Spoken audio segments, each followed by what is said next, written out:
Astaghfirullah. Assalamualaikum warahmatullahi wabarakatuh. Alhamdulillah wassalatu wassalamu ala Rasulillah wa ala alihi wa sahbihi wa mawalah wa la hawla wa la quwata illa billahi wa ba'd. Alhamdulillah, segala puja dan puji hanya milik Allah Subhanahu wa ta'ala. Salawat dan juga salam kita hadiahkan kepada Rasul kita Nabi besar Muhammad sallallahu alaihi wa ala alihi wasallam. Kita lanjutkan kembali kajian kita, masih membahas Siratul Mustafa alaihi salatu wassalam. Dan kemarin kita sudah membahas tentang kesedihan yang datang silih berganti yang dialami Nabi sallallahu alaihi wasallam dengan kematian dua manusia mulia.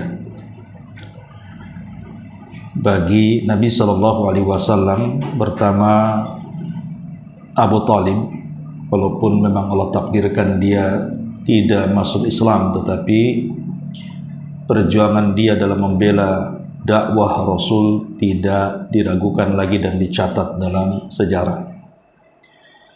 Kemudian kematian Khadijah, yang itu sangat membekas bagi Nabi sallallahu alaihi wasallam, sehingga Rasul sangat sedih dengan kesedihan yang mendalam dan tidak bisa dilupakan. Wajar, karena memang Khadijah adalah wanita yang pertama kali beriman di saat manusia kufur, wanita yang pertama kali membenarkan di saat manusia mendustakan, wanita yang pertama kali menginfakkan hartanya di saat manusia bakhil, dan dari rahimnya lah turunan Nabi sallallahu alaihi wasallam dilahirkan. Termasuk pada menikah dengan Saudah.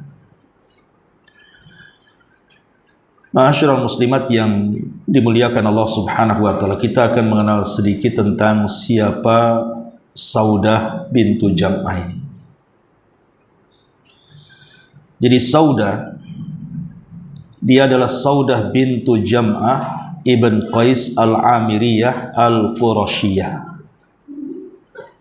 dan dia adalah istri kedua dari Nabi sallallahu alaihi wasallam setelah Khadijah, dan termasuk dari ummahatul mukminin, ibu-ibunya kaum mukminin, termasuk ibu kita semua. Ia adalah seorang wanita yang masuk dalam kategori as-sabiqunal awwalun, orang-orang yang awal-awal mendapatkan hidayah Islam. Dia dilahirkan di Mekah, di keluarga Quraisy, dan dia memiliki suami namanya Sakran ibn Amr. Dan Sakran ibn Amr sudah masuk Islam. Kemudian dia memiliki 5 anak. Salah satunya adalah Abdullah. Dan dia termasuk wanita yang hijrah 2 kali ke Habasyah bersama saudaranya namanya Malik ibn Zam'ah. Beliau juga hijrah ke Habasyah 2 kali. Tetapi Allah Subhanahu wa ta'ala takdirkan ketika hijrah kedua kalinya, kemudian suaminya pulang, maka Allah Subhanahu wa ta'ala takdirkan dia meninggal sebelum hijrah ke Madinah. Jadi suaminya Sakran ibn Amr meninggal sebelum ada perintah hijrah yang terakhir ke kota Madinah. Ma'asyiral muslimat yang dimuliakan Allah Azza wa Jal, adapun Saudah sendiri dikenal di dalam sejarah memang wanita yang sangat taat dengan Allah dan keluarganya. Jadi sangat memperhatikan suaminya, kemudian juga anak-anaknya, dan dikenal wanita periang, suka bercanda itu bahasanya. Ini juga menunjukkan bahwa istri juga harus pandai bercanda dalam keluarga. Ketika suaminya masih hidup, Saudah ini pernah bermimpi. Kemudian setelah dia bermimpi, dia meminta takwil kepada suaminya sebelum wafatnya suami itu. Tiba-tiba kemudian suaminya mentakwilkan aneh, bahwa dirinya akan mati dan Rasul akan menikahimu, katanya. Justru suaminya ngomong begitu, bahwa saya sebentar lagi akan mati, nanti Nabi akan menikahi kamu. Subhanallah, selang beberapa waktu setelah mimpi Saudah kemudian ditakwilkan oleh suaminya, memang akhirnya suaminya meninggal. Tetapi kemudian dia nggak kepikiran apakah memang betul Nabi akan menikahi dia atau tidak, kan ini kan hanya takwil mimpi, bisa iya bisa tidak. Tetapi memang kebetulan ketika suaminya meninggal itu baru saja Nabi pun ditinggal mati oleh istrinya Khadijah bintu Khuwailid, dan itu sangat membekas, sangat dalam bagi Rasul.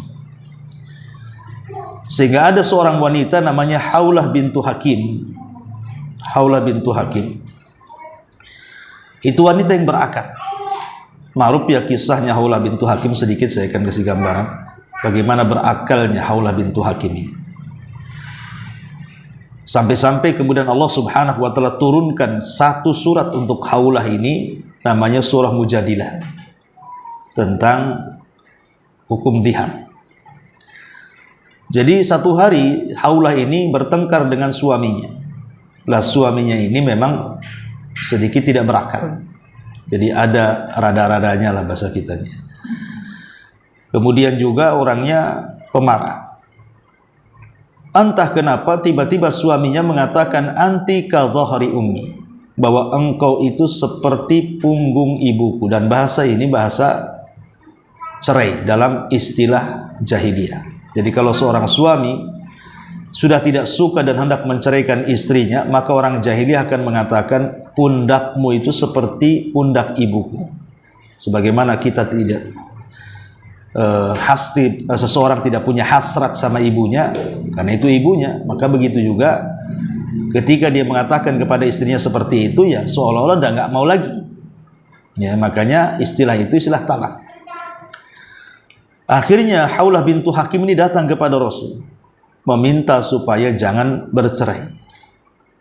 Tapi Rasul mengatakan, karena itu kan masih belum ada wahyu tentang masalah hukum zihar, jadi Rasul masih memakai adat istiadat tempatan bahwa kalimat itu kalimat talak. Tapi Haulah tak mau talak. Akhirnya bolak-balik kepada Nabi minta supaya Nabi SAW tidak menceraikan dirinya karena melihat anak-anaknya. Jadi alasan Haulah tidak mau cerai dengan suami itu karena faktor melihat anak-anaknya yang banyak. Yang kedua, kalaupun dia seandainya cerai menikah lagi, belum tentu nanti suaminya sayang dengan anak-anaknya. Karena bagaimanapun tingkat emosional ayah kandung dengan ayah angkat kan beda. Itu yang nggak mau dia. Padahal sebenarnya kalau seandainya kita hitung-hitungan, ya mending cerai saja, karena memang suaminya juga agak sedikit gila kan gitu. Yang kedua pemarah, kasar dan begitu seterusnya. Itu yang kemudian suaminya pun sampai melontarkan kalimat cerai. Tapi wanita yang berakal ini luar biasa Haulah. Dia tetap tak mau. Dia tetap memperjuangkan anak-anaknya. Dia tidak mau bercerai. Tetapi tidak sia-sia kegigihan Haulah bintu Hakim yang terus setiap hari mengadu kepada Nabi SAW, sampai akhirnya satu hari dalam rumah itu ada Aisyah, ada Rasul, ada Haulah. Entah kenapa obrolan Haulah dengan Rasul itu tidak bisa didengar Aisyah, padahal Aisyah itu duduk dekat di situ.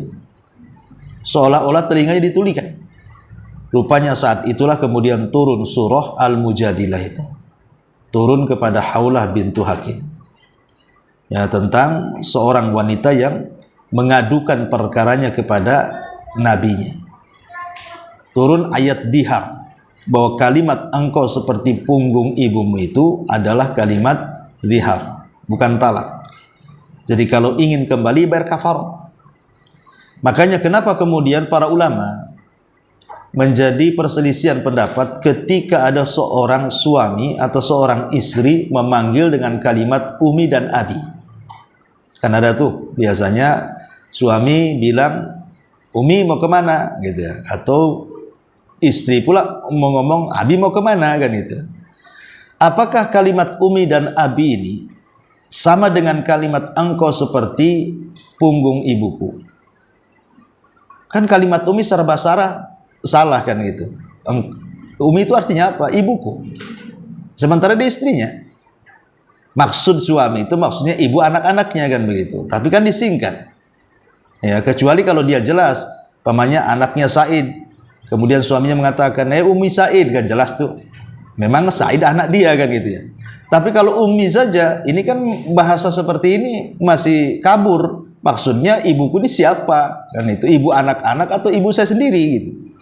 Sehingga ada sebagian para ulama membenci, tidak boleh seorang istri menyebut abi kepada suami atau seorang suami menyebut umi kepada istri. Walaupun sebagian ulama mutakhirin seperti Syekh Utsaimin dan yang lainnya mengatakan dibolehkan kalau panggilan itu maksudnya tidak bermaksud zihar. Hanya bermaksud itu kalimat sayangnya seorang istri atau suami. Ya, kalimat romantis lah bahasanya. Jadi tidak bermaksud menyamakan dia dengan ibunya atau tidak bermaksud menyamakan suami dengan bapaknya gitu maksudnya. Ya ini hanya kalimat-kalimat romantis dalam rumah saja. Nah, itu dibolehkan. Tetapi walaupun demikian, sebagian orang mengatakan sebaiknya pilih kalimat yang lain gitu ya. Tapi secara hukum kalau tidak ada niat dihar ya tidak. Nah, kalau hanya kalimat sayang saja, tapi kalau menggunakan bahasa lain itu lebih baik lagi supaya tidak tersamarkan antara sayang dengan kalimat dihar. Nah, itulah fatwa-fatwa ulama sampai mengatakan seperti itu. Kan banyak lah. Ibu bilang sama suami kan macam-macam, bisa apa, my husband atau apa itu pakai bahasa Inggris ya. Istilahnya kalau dua syarat terpenuhi maka bukan dihar. Satu, niat bukan dihar. Yang kedua itu karena hanya lontaran kalimat cinta saja. Maka kalau tidak ada dua syarat ini maka masuk dalam kategori dihar itu. Masuk dalam ayat Mujadilah, surah Mujadilah. Intinya bahwa Khawlah bintu Hakim ini ya wanita berakal. Akhirnya turun ayat ini, kemudian suaminya bayar kafarah, akhirnya balik lagi sampai meninggal suaminya lebih dahulu dibandingkan Khawlah bintu Hakim. Lah Khawlah bintu Hakim ini paling memperhatikan kehidupan Nabi. Pokoknya Khawlah itu tidak mau Nabi itu sedih. Sehingga dia terus menghibur Nabi SAW saat meninggalnya Khadijah itu. Dan ini amalan yang paling baik kan Bu, ibu menghibur orang itu amalan yang paling baik dalam Islam, yang disebut dengan jabrul khawatir namanya. Menghibur hati yang sedang patah, yang sedang pecah, itu amalan tertinggi dalam Islam. Karena Rasul yang mengatakan ketika ditanya, ya Rasul, amalan apa yang paling dicintai Allah? Maka Rasul mengatakan, sururun tudkhiluhu ala qalbi muslim. Kebahagiaan yang kau masukkan ke hati seorang muslim, itu amalan yang paling dicintai Allah. Jadi Khawlah bintu Hakim ini berusaha untuk menempel hati yang sedang retak dari Nabi SAW yang baru saja ditinggal istri tercintanya, sementara dia punya anak banyak. Anak-anaknya masih kecil, anak-anak Rasul. Makanya kemudian Khawlah itu kasihan. Namanya seorang bapak merawat anak-anak kan tidak setelaten seorang ibu merawat anak-anak. Akan beda hasilnya ya. Makanya Khawlah bintu Hakim berusaha mendatangi Rasul dan mengatakan, ya Nabi Allah, tidakkah kau mau menikah? Kenapa kau tidak nikah lagi? Ya, dikompori gitu. Kata Rasulullah SAW, tidak bisa. Karena hatiku sudah terpaut dengan Khadijah. Jadi Rasul tidak mau. Belum bisa meninggalkan dalam hatinya itu nama Khadijah itu masih ada sedalam hati. Jadi kalau ditawari nikah pun dia tak mau. Lah disinilah Khawlah bintu Hakim mengingatkan kepada Rasul, kau ini punya anak. Kau ini punya anak. Anakmu itu perlu seorang ibu. Tidak mungkin kau merawat, di satu sisi kau berdakwah ke sana kemari, tidak akan terawat anak-anakmu. Akhirnya kemudian Rasul mengatakan, baik kalau begitu saya menikah dengan siapa? Maka Khawlah bintu Hakim menawarkan dua wanita, terserah engkau. Kalau engkau mau, ada yang janda, ada juga yang perawan. Maka Rasul mengatakan, baik, siapa yang janda dan siapa yang perawan? Maka kemudian Haulah bintu Hakim mengatakan, adapun perawan adalah putra daripada sahibmu Abu Bakar, ya, putra daripada orang yang kau percaya selama ini, menikahlah dengan dia. Adapun kalau engkau memilih janda, maka ambillah bekas istri Sakran ibn Amr. Dia adalah orang yang paling mencintai dirimu dan agamamu. Dari sini ada faedah. Bagaimana seseorang itu ketika memilihkan pasangan, umpamanya ibu punya anak laki-laki atau perempuan, ya hendak memilihkan pasangan atau ingin menikahlah anaknya supaya ibu cepat dapat cucu atau apa, kasihan takutnya jadi bujang lapu atau jadi gadis lapu kan. Lah ibu mamanya ingin memberikan pasangan kepada anak ibu, maka pakailah bahasa yang digunakan Haulah bintu Hakim. Dia mengatakan kepada Rasul, adapun Saudah, wahai Rasul, dia orang yang paling memperjuangkan agamamu dan yang paling mencintai agamamu. Jadi Saudah, ya Bu Saudah ini bukan mengajari Rasul, tidak. Dia menghabarkan inilah sifat-sifat Saudah seperti ini. Dia suka memperjuangkan agama dan terbukti hijrah. Hijrah itu kan bukan perkara mudah kan itu. 2 kali lagi ke Habasyah. Dan dia cinta dengan agamamu. Jadi pilihlah pasangan itu yang cinta dengan agama, itu maksudnya. Dan itu sebagaimana sabda Nabi SAW, fadfar biddati din taribat yadak. Ambil yang paling baik agamanya, selamatlah hidupnya. Kata Nabi SAW, idza ja'akum man tardawna dinahu wa khuluquhu fazawijuhu. Kalau datang yang melamar putrimu itu dari segi akhlak dia mantap, dari segi agama dia bagus, nikahkan segera. Kalau tidak akan terjadi fitnah kepada anak-anakmu. Nah dari sini bagaimana Nabi SAW pun akhirnya menimbang-nimbang soal 2 wanita ini, apakah Aisyah atau Saudah. Di sini penting sebelum kita ini membuat keputusan harus menimbang maslahat dan madaratnya. Atau kalau dua-duanya maslahat pun mana yang lebih tinggi maslahatnya. Ya tentu dibandingkan Aisyah dengan Saudah, ya kalau hari itu yang memang dicari Rasul memang Saudah. Ya walaupun usianya kan sudah tua Saudah itu, jauh di atas Nabi. Ya Saudah itu jauh sekali di atas Nabi usianya. Sementara Aisyah itu jauh juga di bawah Nabi, terlampau jomplang. Ya Aisyah usia 6 tahun. Sementara Saudah itu usianya sudah 50 tahun ke atas. Sudah tua ya, sudah ya bahasa kita sudah sepuh. Tetapi kalau kita lihat manfaatnya yang dibutuhkan Rasul itu kan mencari ibu untuk anak-anaknya.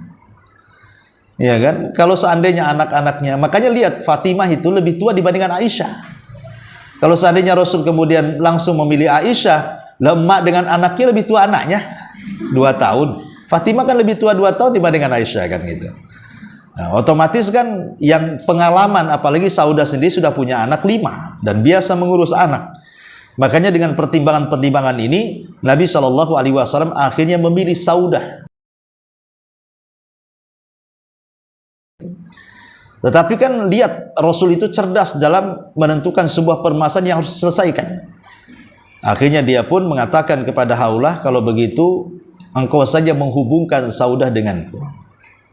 Akhirnya kemudian Haulah bintu Hakim datang kepada Saudah. Kemudian mengatakan, wahai Saudah, suamimu kan sudah meninggal. Kau sudah habis masa iddah. Gak mungkin kau hidup sendirian. Lihat anak-anakmu. Anak-anakmu banyak. Ya. Tidakkah kau menikah? Katanya Haulah bintu Hakim. Kata Saudah, saya menikah dengan siapa? Wanita tua seperti saya harus menikah dengan siapa? Tiba-tiba dikejutkan dengan nama Nabi SAW. Katakanlah menikahlah dengan Nabi. Menikahlah dengan Nabi SAW. Tentu kaget dia. Apa mau Nabi dengan saya? Katanya. Ya dia merasa tahu diri kan itu ya. Apa mau Nabi? Aku banyak.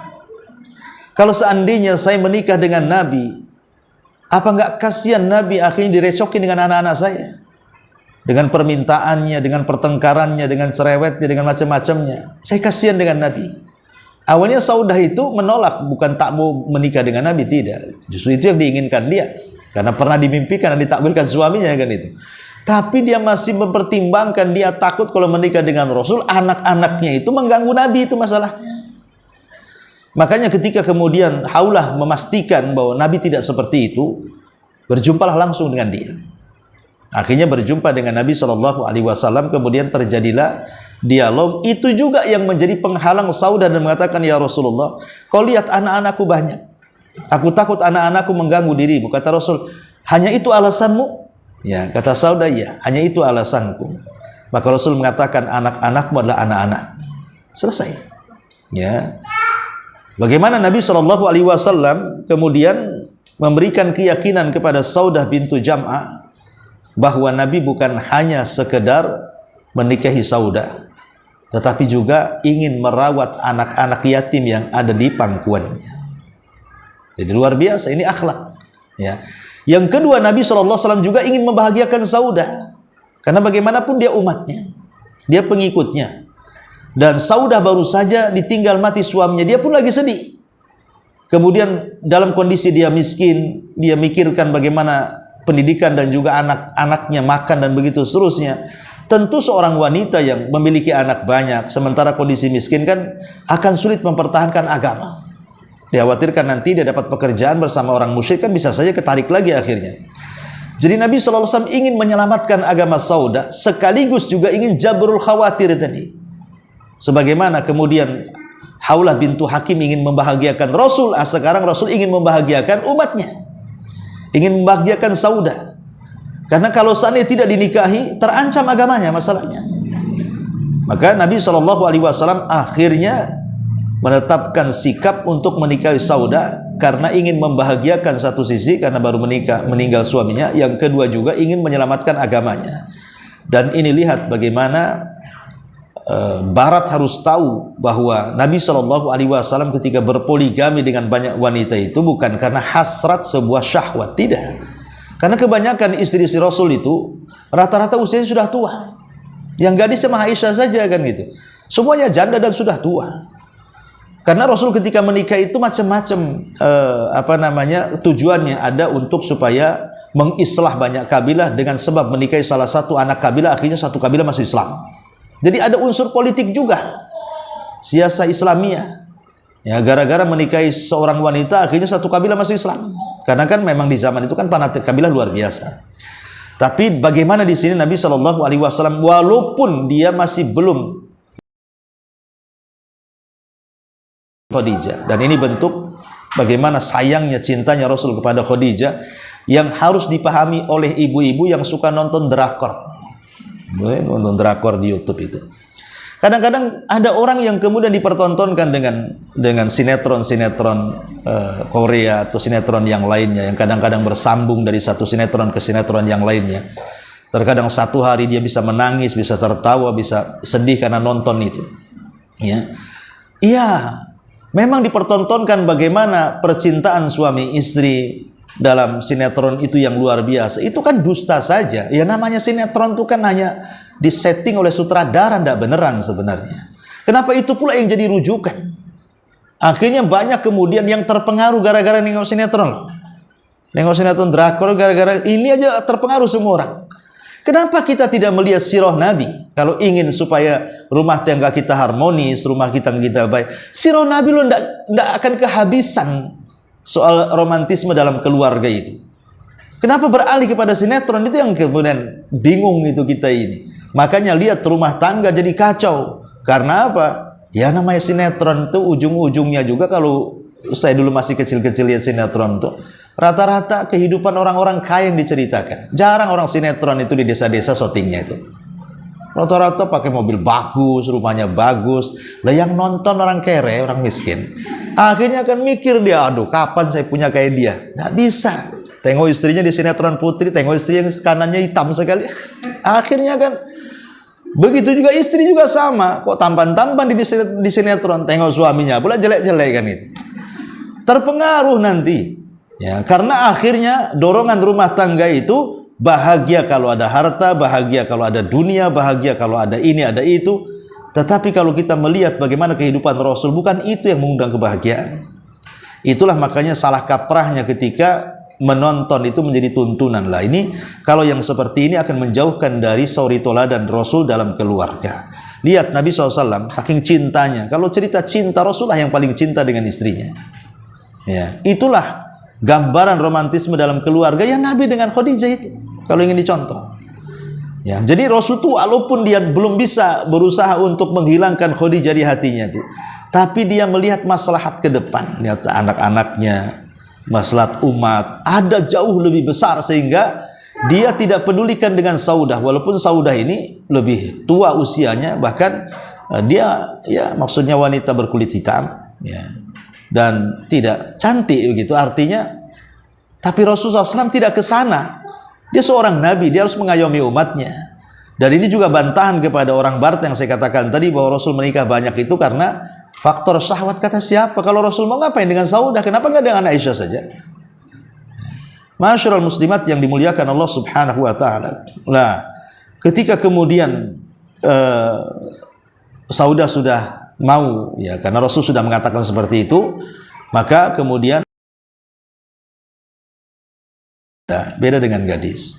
Kalau gadis, tanda izinnya dengan diamnya. Berarti kalau diam suka, kalau tidak suka gadis pasti ngomong. Kalau janda itu jangan cerita, dia ngomong sendiri dia. Nggak dibilangi aja udah ngomong kalau janda itu. Maka janda itu dia kembali kepada dirinya, menolak dan tidaknya kembali kepada dirinya. Karena dia sudah pengalaman, sehingga dia tidak perlu lagi harus izin dari orang tuanya. Cukup dia memberitahu orang tuanya bahwa saya mau menikah dengan si A. Tapi kalau gadis tidak, kata orang tuanya jangan. Ya, karena kalau sudah janda ini maslahat bagi diri dan anak-anaknya lebih tahu dibandingkan gadis kepada dirinya. Seorang janda ketika memilih suami kan dia lebih paham untuk dirinya, bukan orang tuanya lagi. Macam mana untuk anak-anaknya, untuk ekonominya dia paham kan itu. Tapi kalau gadis kan nggak paham, punya pengalaman, makanya izinnya sama orang tuanya. Kalau janda dikembalikan kepada dirinya. Makanya akhirnya kemudian dia minta kepada ayahnya. Subhanallah, kata ayahnya, kuf'un karim gitu. Kau akan menikah dengan Muhammad, kuf'un karim. Itu sesuatu yang imbang. Ya, dari sini Syekh bin Baz rahimahullah taala mengatakan bahwa carilah pasangan itu yang sekufu. Sekufu itu maksudnya seimbang, sebanding, baik hartanya, baik sukunya, baik pendidikannya. Jangan kalau bisa itu jangan yang jomplang terlalu jauh gitu. Umpamanya ibu sekolah S3, suami pula lulusan SD, sama S-nya gitu. Yang satunya SD, yang satunya S3. Nanti suaminya dikibuli sama istrinya. Atau sebaliknya. Ya, jadi sekufu itu memang bukan syarat harus sekufu. Tetapi kemaslahatan itu ada di sekufu. Sekufu itu sebanding, seimbang. Ya, kalau sama-sama SMA, lulusan SMA, sama-sama SMP, sama-sama SD, kekayaannya kurang lebih saja, ya, pekerjaannya kurang lebih saja, kecantikannya kurang lebih saja, sama ketampannya. Jadi cari yang sekufu. Itu maksudnya. Makanya kemudian ayahnya Saudah bintu Jam mengatakan kuf'un karim. Engkau dari keluarga terhormat, dia juga dari keluarga terhormat. Menikah dengan dia. Jadi izin, tapi masalahnya abangnya Saudah ini masih kafir. Tapi setelah dia masuk Islam dia menyesal. Ketika dia mengatakan awal Saudah tahu menikah dengan Rasul, dia mengatakan kalau setelah masuk Islam dia mengatakan kalau aku tahu katanya tentang siapa Nabi SAW yang menikah dengan adikku, tentu aku akan melempar pasir di atas kepalaku, saking menyesalnya. Ya, setelah masuk Islam baru menyesal. Ketika kafir kan dia menghalang-halangi. Tapi yang jelas bahwa akhirnya Saudah pun menikah dengan Nabi SAW. Kemudian selang beberapa waktu, akhirnya setelah menikah dengan Saudah, maka Rasul SAW kemudian menikah dengan Aisyah. Disinilah tampak bagaimana Saudah wanita yang sangat berakal, wanita yang tahu memposisikan diri dalam keluarga. Karena ketika itu Saudah sudah terpikir nih, ya Rasul sudah punya Aisyah, ya, sementara dia wanita yang sudah tua, sudah menopause, sudah tidak bergairah lagi, sudah tenaga pun sudah tidak kuat lagi untuk membantu kehidupan Rasul. Akhirnya Saudah karena takut diceraikan, ya, takut diceraikan, dia datang kepada Rasul, kepada suaminya dan mengatakan, ya Rasulullah, jangan, sudah tua seperti ini, aku ingin tetap menjadi istrimu di dunia dan di akhirat. Jadikan aku sebagai imbalanku, hai Rasul, maka aku serahkan malam giliranku untuk Aisyah. Jadi Saudah justru mengalah. menyerahkan malam gilirannya untuk Aisyah radhiyallahu anha karena sudah merasa tidak bisa melayani Nabi. Ya. Dari sini ada faedah kata para ulama tentang bolehnya as-sulhu, perdamaian. Jadi boleh seorang istri dan suami kalau sedang bertengkar melakukan perdamaian kemudian dengan menggugurkan hak itu boleh. Pamannya suami mau menceraikan istrinya, istrinya masih cinta dengan suaminya. Supaya jangan bercerai dia datang, tolonglah jangan ceraikan saya. Nggak apa-apa, abang tidak menafkahi saya 1 tahun nggak apa-apa, tapi tahun depan mulai. Menggugurkan hak itu nggak apa-apa. Yang penting kembali gitu maksudnya. Dan Allah mengatakan wasulhu khair. Perdamaian itu sebuah kebaikan. Ya, terkadang pula gitu yang tadinya suami benci akhirnya dengan istrinya mengalah dan siap untuk tidak dinafkahi walaupun 1 tahun umpamanya. Nanti suami boleh jadi mungkin dia lebih cinta lagi. Kita tidak tahu. Itu kan rahasia Allah di situ.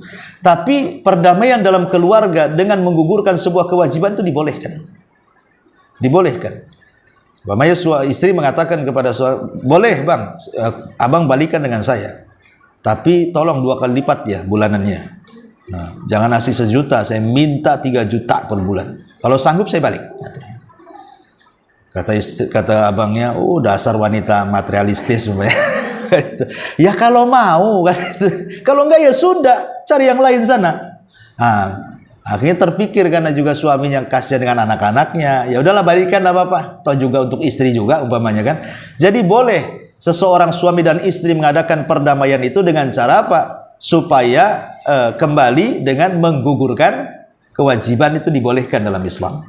Dan tidak berdosa suami karena masuk dalam syarat perjanjian. Kan istri yang ngomong, udah setahun ini abang nggak usah kasih saya jatah atau nggak usah kasih saya nafkah. Ya selama setahun kalau memang suami nggak ngasih nggak berdosa karena masuk dalam perjanjian. Karena intinya bukan masalah ngasihnya, tapi intinya kembalinya hubungan suami istri itu sebenarnya. Itu disebut wasulhu khairun dalam Quran. Lah itu yang dilakukan Saudah kepada Nabi SAW. Dia minta jangan diceraikan dengan imbalan bahwa giliran malam dia diberikan kepada Aisyah. Padahal sebenarnya giliran malam itu kan itu sebuah kewajiban bagi seorang suami. Ya. Tetapi digugurkan oleh Saudah demi kembalinya beliau tetap menjadi istri Rasul di dunia dan di akhirat. Maka diterima oleh Nabi SAW. Dan walaupun demikian Saudah ini luar biasa, sangat merawat anak-anak Rasul selain anak-anak dia juga kan itu. Dan wanita berakal, dia suka membuat tertawa Rasul SAW di dalam rumah. Ya tahulah suaminya sedih ketinggal Khadijah, tapi dihibur. Yang suka menghibur Rasul itu adalah Saudah. Memang suka guyonan bahasa kitanya ya. Jadi ini juga pelajaran bagi istri, ya harus pandailah menghibur suaminya. Kadang suami penat dari pagi kerja gitu kan, pulang ke rumah itu punya hiburan. Ya. Kalau punya anak kecil biasanya enak. Punya anak masih bayi, masih 2-3 tahun, biasanya kalau suami tengok anak penatnya hilang. Ya penatnya balik kalau melihat ibu tuh biasanya. Payah ini setoran gitu. Intinya bahwa Saudah adalah wanita yang cerdas, cerdik, pandai menghibur Rasul dan sangat memperjuangkan agama Nabi SAW sampai akhirnya kemudian beliau pun ada yang mengatakan Saudah ini meninggal di Madinah Al-Munawwarah di bulan Syawal ketika kekhilafahan rahimahullahu taala radhiyallahu an.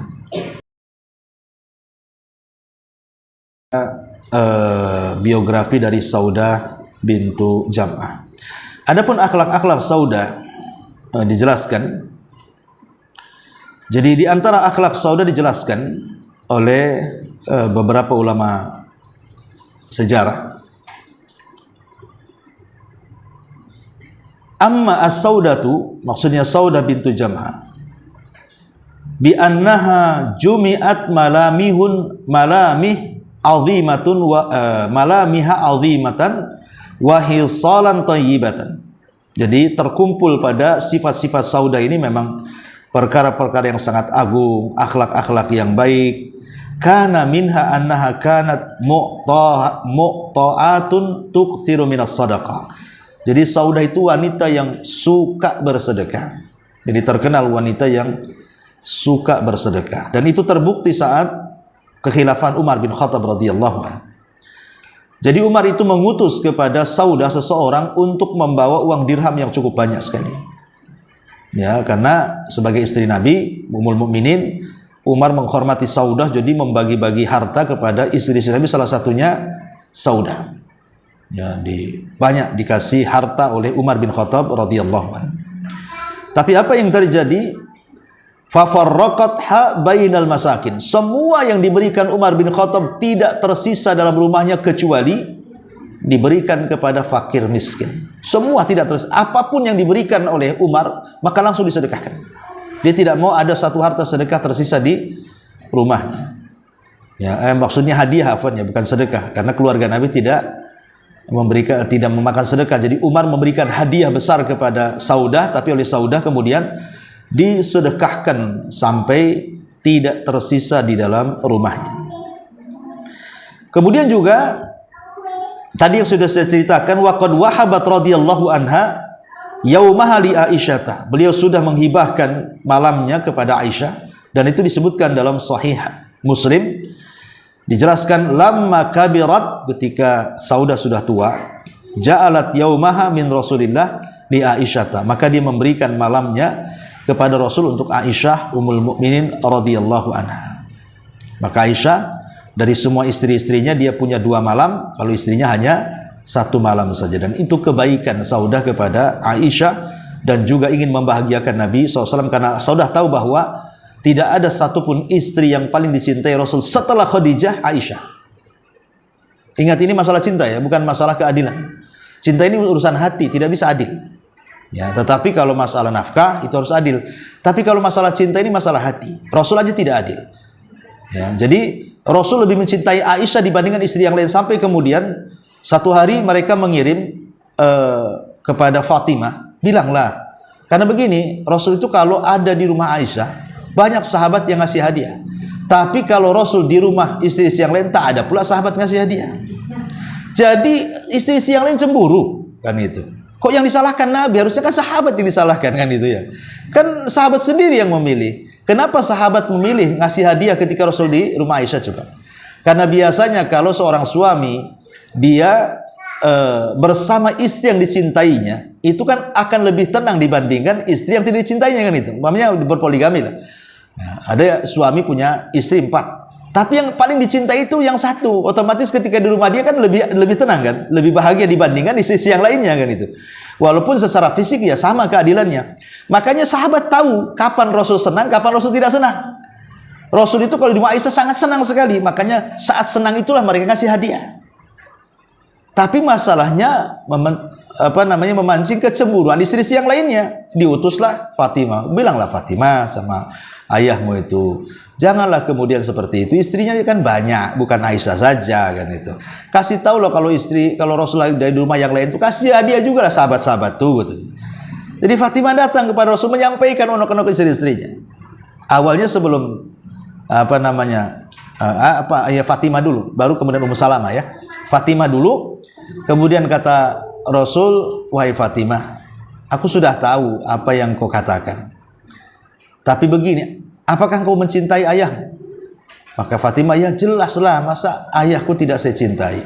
Kalau gitu cintai wanita yang dicintai ayahmu, selesai katanya. Lah Rasul cinta Aisyah, cintai juga Aisyah. Kenapa? Udah biarin aja, udah. Mereka ngomong apa biarin aja. Ya seolah-olah Rasul mengatakan biarin saja. Tetapi yang menohok istri-istri Rasul itu apa? Jawab yang lainnya. Tidak ada satupun kamar dari semua istri-istriku yang selalu wahyu turun di situ.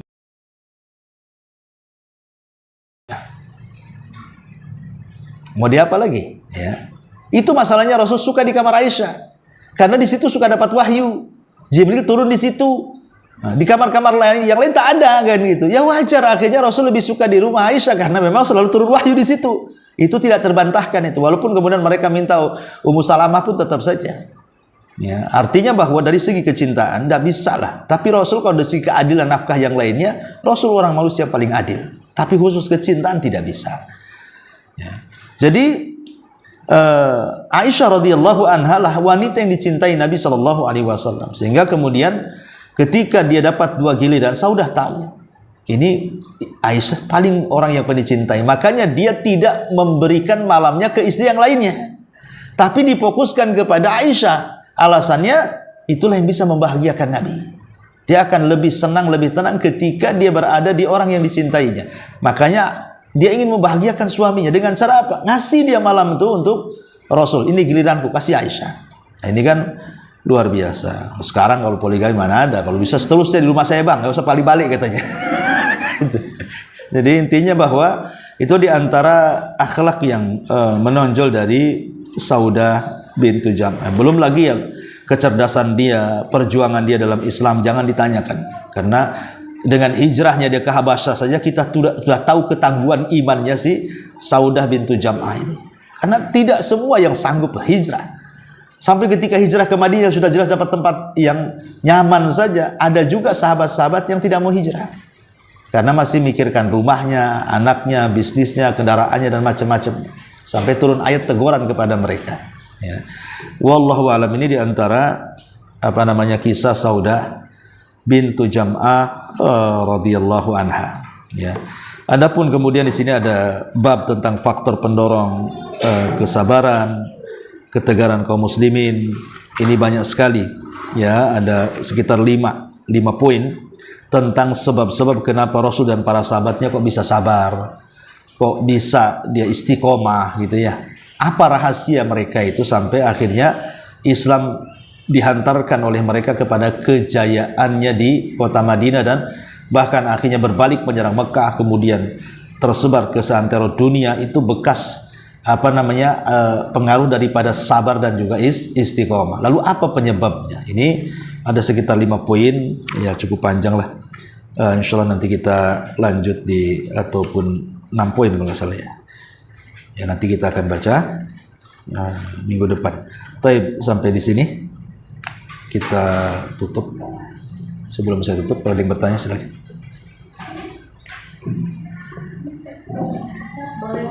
Iya. Kalau kita punya laki-laki itu apa? Dia sampai bisa mencari nafkahnya sendiri baru boleh dinikahkan atau Iya, mau anak laki-laki mau anak perempuan, memberikan nafkah kepada mereka itu sampai mereka menikah, sampai bisa mencari uang sendiri. Ya, tapi kadang juga ada di zaman sekarang sih nggak kayak dulu ya. Kalau zaman dulu kan anak-anak seusia belasan tahun udah mandiri, udah bekerja. Tapi zaman sekarang ini banyak juga yang sudah kuliah, sudah nikah pun masih nggak mandiri, masih meminta sama orang tua. Kewajiban lagi kalau sudah menikah, tapi menjadi sunnah, ya menjadi ya kebaikan kita aja nolong anak-anak kita. Tapi kalau anak itu belum menikah dan mereka juga tidak mampu mencari pekerjaan, maka itu masih kewajiban orang tua. Orang tua masih wajib menafkahi mereka. Tapi kalau sudah menikah berarti kan dia bertanggung jawab. Bertanggung jawab dengan istrinya, dia harus cari kerja. Jadi kalau orang tua membantu hanya sekedar membantu, nggak bisa maksa. Ya. Jadi itu mana yang kewajiban, mana yang bukan kewajiban. Seperti itu. Seperti namanya kurban. Memang anak ini udah cari kerja, dia ingin korban sendiri, maka orang tua harus bangga. Nggak usah dikorbankan lagi sama orang tua. Nah, ataupun ketika zakat fitrah, anak ini sudah kerja, punya uang, ingin zakat sendiri, nggak apa-apa, izinkan. Karena kalau tidak diizinkan kan nggak bisa. Kalau itu masih kewajiban orang tuanya, ngasih akikah, zakat fitrah, kan itu kan kewajiban orang tuanya. Tapi kalau anaknya kemudian minta izin sama orang tuanya, biarlah kan dulu bapak nggak ngakikahi saya mau kakai sendiri, saya sudah sanggup. Alhamdulillah, orang tua mengizinkan. Jangan nggak mampu nggak mengizinkan pula, kan itu. Kalau nggak mampu izinkan saja, artinya kan anaknya sudah dewasa, sudah bisa mencari pekerjaan sendiri dan bisa menghidupi dirinya sendiri. Tapi kalau sudah nikah itu terputus. Kenapa terputus? Karena tidak boleh ikut campur di situ seorang orang tua kepada kehidupan anaknya. Tidak boleh ikut campur, kecuali diminta dan kecuali melihat kemungkaran. Baru orang tua tanpa diminta pun tetap harus ikut campur. Kalau melihat kemungkaran, umpamanya anak ibu udah nikah tak sholat, ibu ikut masuk di situ. Kasih tahu, walaupun nggak diminta istrinya tolong nasihati suami saya, itu karena anak ibu langsung masuk aja. Sholatlah, kok sudah kawin, nah, umpamanya kan. Kalau lihat kemungkaran tetap harus ikut campur. Tapi kalau sudah urusan intern mereka ya nggak bisa. Masalah belanja nggak bisa diatur. Masalah ranjang, masalah dapur, masalah apa itu sudah lain sendiri. Itu sudah hak mereka, sudah punya sendiri kelolaan. Tapi kalau hanya mencegah kemungkaran dalam keluarga, maka orang tua masih ada kewajiban mengkontrol anaknya walaupun sudah menikah. Seperti dalilnya seperti kisah Ibrahim. Ibrahim masih memantau anaknya. Padahal Ismail sudah menikah tuh. Tapi masih memantau istri yang dinikahi Ismail tuh. Ketika melihat akhlaknya nggak bagus dari istri pertama Ismail, maka Ibrahim meminta Ismail menceraikannya. Ceraikan istrimu itu tuh nggak bagus itu. Akhirnya diceraikan sama Ismail. Baru menikah dengan yang kedua. Itulah dapat wanita solehah. Turunannya sampailah kepada Nabi. Nah, jadi kalau demi kebaikan anak-anaknya, maka boleh orang tua intervensi kepada anak itu. Kalau itu tujuannya kebaikan. Tetapi kadang yang dianggap baik orang tua tidak baik pula dianggap anak-anak. Makanya jangan terlalu masuk. Orang tua itu memang maunya baik, tapi pandangan anak berbeda lagi. Akhirnya jadi musuhan. Nah, ini nggak boleh. Kalau udah sampai begitu. Dan itu yang banyak di masyarakat. Terutama orang-orang yang baru menikah biasanya. Ya, kalau sudah lama nikah kayak ibu-ibu ini udah lama. Ya, biasanya udah tahu lah. Tapi kalau baru-baru sebulan 2 bulan tuh banyak konflik itu. Kadang-kadang nggak tahu hak dan kewajiban. Kadang-kadang kabur pula dia pulang. Iya, kalau masih baru kan gitu kejadiannya. Tengah-tengah sedikit pulang dia. Tas suaminya pulang ke rumahnya, istrinya pulang ke rumahnya kan itu. Sekarang pacaran jadinya. Jadi disinilah kadang-kadang peran orang tua ketika yang baru-baru nikah ini penting peran orang tua itu. Kalau sudah lama, sudah jadul ya udahlah. Sama-sama udah tua kan. Tidak perlu diarahkan lagi kan itu. Iya. Wallahu a'lam. Gimana? Kalau anak laki-laki juga seperti itu, orang tua harus berperan masalah ketika dia sudah berbicara masih berkewajiban untuk mengingatkan. Harus, kalau mengingatkan sampai tua pun diingatkan. Kalau masalah agama lah ya. Masalah agama bukan masalah urusan rumah tangga. Kalau urusan rumah tangga jangan masuk kita di situ. Kalau masalah agama, masalah kemungkaran yang di depan kita, anak kita kok dia kasar dengan istrinya, jangan-jangan salah didik saya pula sama anak saya kan itu. Itu wajib mengingkari kemungkaran. Mengingkari kemungkaran kan apabila kita melihat. Jangan mengingkari kemungkaran yang tidak dilihat. Karena hadisnya man ro'ah. Mendengar bisa fitnah masalahnya. Anak begini. Langsung ibu action. Nggak bisa. Karena baru mendengar kan. Mendengar bisa fitnah. Bisa ya bisa tidak mendengar itu. Makanya hadisnya melihat dengan kedua mata. Melihatnya dengan kedua mata. Ya, nampak ada kemungkaran di depan mata. Itu diingkari. Ya, tapi kalau baru mendengar tidak bisa, itu namanya tabayun. Harus ada tabayun. Betul tak ceritanya, betul tak beritanya, betul tak begini begitunya. Jadi harus betul-betul. Baru kemudian action. Nah, tapi kalau sudah melihat di depan mata kita biarkan, ya salah kita. Ya.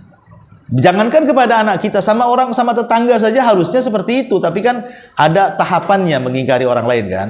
Tentu mengingkari anak lebih senang daripada mengingkari tetangga. Karena anak sendiri kan enak negor ya. Kalau tetangga kan nanti musuhan dan macam-macam. Tapi secara nas kalau melihat kemungkaran harus diingkari. Tetapi kan selemah-lemahnya iman minimalnya diingkari dengan hati. Ya kalau bisa ya dengan penguasa ya lapor RT. RT ini tetangga sebelah ini gendang-gendung nggak jelas, jam 1 masih dangdutan masuk ke rumah saya kan itu. Minta pakai tenaga penguasa, PRT. Rupanya itu rumah RT-nya yang gitu itu, RW. Ya, rupanya kerjasama dengan RW-nya, lurah. Rupanya dananya dari lurah, naik lagi ke camat. Ya, rupanya camat yang minta seperti itu karena lagi kampanye. Naik lagi ke atas. Ya, jadi makin ke atas. Ya, itu kalau bisa dengan penguasa. Oh, enggak bisa dengan penguasa. Coba dengan nasihat yang baik. Oh, enggak mempan saja. Udah dengan hati. Dengan apa lagi kan itu. Dan kita kan melihat maslahat mafsadah. Nanti saya kalau lapor RT ketahuan saya melapor, habis nih saya nih. Atau jadilah. Nanti saya kalau ngomong langsung siapa saya, nanti saya pula dimarah-marahin, dimaki-maki. Ya sudahlah, kalau sudah tidak bisa keduanya, doakan saja. Ya terkadang walaupun itu selemah-lemah iman, terkadang doa itu bisa melesat masuk pula ke rumah dia, nanti sadar juga kan. Ya, kalau tidak sadar ya memang sudah takdirnya. Tapi kan minimalnya ada pengingkaran. Ya, tapi kalau sama anak sendiri, insya Allah kan orang tua sama anak lebih paham karakternya dari kecil kan. Apalagi ibu lah lebih paham lagi sama anaknya dibandingkan bapak. Maka harus tetap kalau masalah agama itu diperhatikan. Tapi bukan masalah keluarga dia. Jangan ditanya kalau masalah keluarga dia. Nak, kau makan apa? Kau diberi berapa sama suamimu? Nggak boleh ditanya, Bu. Anak ibu perempuan ketika rumah ditanya interogasi. Berapa kasih suami per bulan? Nggak usah. Ya, nggak usah ditanya, itu intern dia, biarkan. Nanti karena kadang-kadang kalau anak nggak bagus, anaknya pula cerita. Ya, dibanding-bandingkan, dulu ibu waktu nikah bapak kasih berapa? Kacau. Ya. Nah, ini jangan sampai kayak gitu juga. Nah, kalau gini ibu nggak usah. Ya, nggak usah tahu. Ibumu lebih kecil daripada kamu. Nah, umpamanya apalah dikibulin anaknya biar dia harmonis dengan suaminya. Wallahu alam. Ini diantara juga ada lagi. Iya. Ini pertanyaan teman Ustaz. Qadarullah itu anaknya sudah menikah, sudah 2 tahun, sudah punya anak lagi. Orang tuanya ini berada, sedangkan anaknya ini kekurangan lah istilahnya. Dari menantunya yang perempuan, kan anaknya laki-laki nih Ustaz. Jadi menantunya perempuan itu menuntut nafkah ke keluarga suaminya jadi Ustaz. Nggak berhak. Jadi ibunya ini agak jadi tujuannya memang dunia nanti pernikahannya. Jadi barometer keluarga senang atau tidak senang itu masalah dunia. Nanti kalau lama-lama kayak gini nggak dituruti bisa cerai itu. Berarti kan bukan masalah-masalah agama yang dikejar di situ. Ya, nah, itu sudah nggak bagus niatnya kan, dan nggak boleh juga mertua ikut-ikut campur urusan anaknya kan itu. Tapi ya kalau orang tuanya berada, dia menolong itu bukan karena orang tua mertua besannya gitu yang menuntut, bukan itu. Tapi memang saya ingin menolong anak saya, nggak apa-apa gitu. Bukan karena tuntutan besan.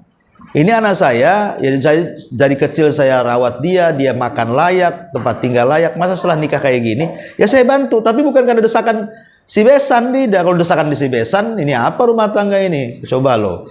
Ya, jadi kalau membantu, tapi kalau nggak membantu pun ada masalah, dia tanggung jawab sendiri kok. Kenapa? Karena Allah sudah tanggung rizkinya. Nanti dia akan cari, karena biasanya rizki dia itu ada, cuman karena dia pemalas belum diambil, tidak mencari sebab, akhirnya hanya menadahkan tangan dari orang tuanya. Jadi ada orang tua itu yang sengaja memang mendidik anaknya untuk mandiri. Dulu saya lebih susah dari kamu nak kan itu. Nah, biarkan anaknya dia mandiri. Nah, tapi ada juga orang tua yang nggak tahan, kasihanan, akhirnya ditolong juga. Ya tidak ada masalah sebenarnya, itu kan itu hak dia. Tapi kalau umpamanya tuntutan besan untuk nolong, itu bukan kewajiban kita sebagai orang tua. Karena ini mereka sudah berdua menikah, biarkanlah mereka cari kehidupannya sendiri. Tidak bisa diintervensi kayak gitu. Berarti memang tujuan dari awalnya sudah nggak bagus. Ya, nah itu nikah sama si Anu itu anak orang kaya, disangkanya jadi warisan kekayaan, ya rupanya anak angkatnya dia kan, repot juga. Ada yang seperti itu, ya. Jadi teman saya jadi serba mau punya usaha. bukan kewajiban kasih tahu, bukan kewajiban dia untuk menafkahi karena tuntutan besan. Kalau membantu, bantu saja lillah, karena itu anaknya, supaya jangan sampai kemudian mengemis di tengah jalan, itu saja. Ya, kalau masih bisa bekerja dengan keringat, alhamdulillah. Kalau memang sama sekali tidak punya skill, ya mau diapakan lagi, kita takut dia jadi peminta-minta, itu saja. Nanti kan bagaimanapun dia punya anak, cucu dia juga. Masih ada turunannya ke bawahnya lagi. Makanya kenapa Allah mengatakan waliyahsyal ladzina law tarakuna fi min khalfihim dzurriyyatan di'afan khafu alaihim. Hendaklah takut orang tua itu meninggal dan tidak meninggalkan harta kepada anak-anaknya, karena dikhawatirkan akhirnya mereka meminta-minta. Makanya kenapa wasiat itu hanya dibatasi 1/3, tidak boleh lebih daripada harta waris. Harta waris tetap harus 2/3. Harta wasiat hanya 1/3 saja, itu paling banyak, kalau bisa di bawah itu. Tapi kalau maksimalnya, kalaupun harus ngasih banyak, ya sampai 1/3 dari harta saja.